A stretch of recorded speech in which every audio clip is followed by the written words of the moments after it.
būklę. 16 amžiaus. Indo senelė neglazuruota. Šitie fragmentai.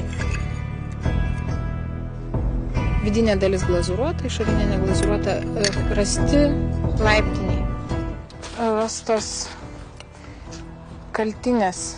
Ne tik paprastas vynis, bet vynis puoštas galvutė gėlės, lapelį gėlytės, galėjo būti durys puošiamas. Tikrai prabangus.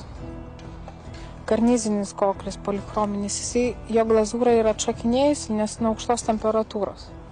Tad galbūt tada, kada jinai buvo sudeginta, aukšta temperatūra, visa glazūra atšakinėja.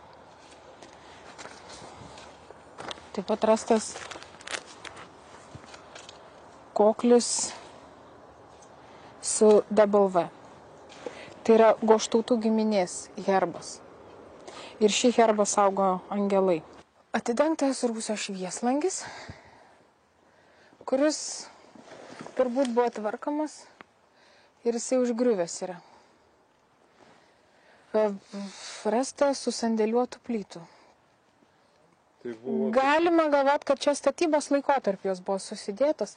Todėl, kaip pamatot, tai yra didelė kalkių skiedinio duobė. Buvo susivežę, susisandėliavę. Viena duobė, kita duobė kalkių skiedinio, priestatai daryti.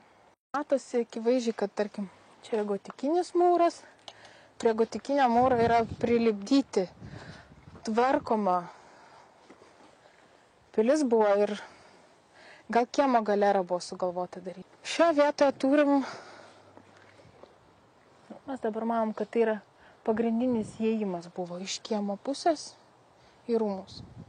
O ten yra pamatas. Šitas šurfas buvo darytas, norint įsiaiškinti, kiek kur yra pamatas. Man atrodo, kad jau mes ten pakabinom pamatinį paskutinį akmenį. Laiptai į rūsį arba iš rūsį. Yra pakopos 4. Daugiau sudėtinga dėl to, kad sienos pačios yra labai trupios ir baisu, kad nesugriūtų.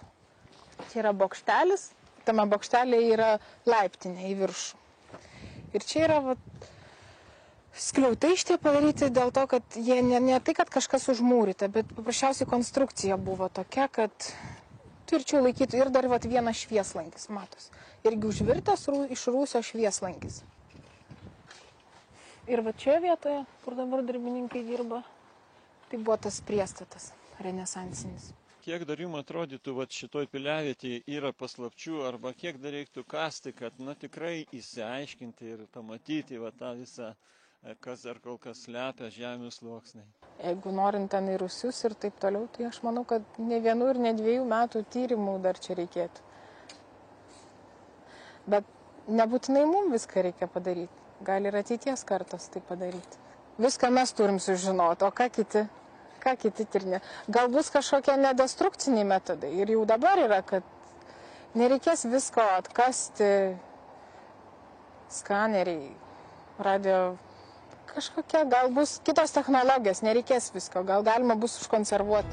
Šitie tyrimai, jie buvo tokie, kad užkonservuoti nebuvo tai, kad atidengti visą, ištirti visą. Tai, kad užkonservuoti, kad jie visiškai nesuirtų, tai toks ir tikslas buvo. Nebuvo tai, kad ištirti, įsiaiškinti viską, nes tam nėra pinigų.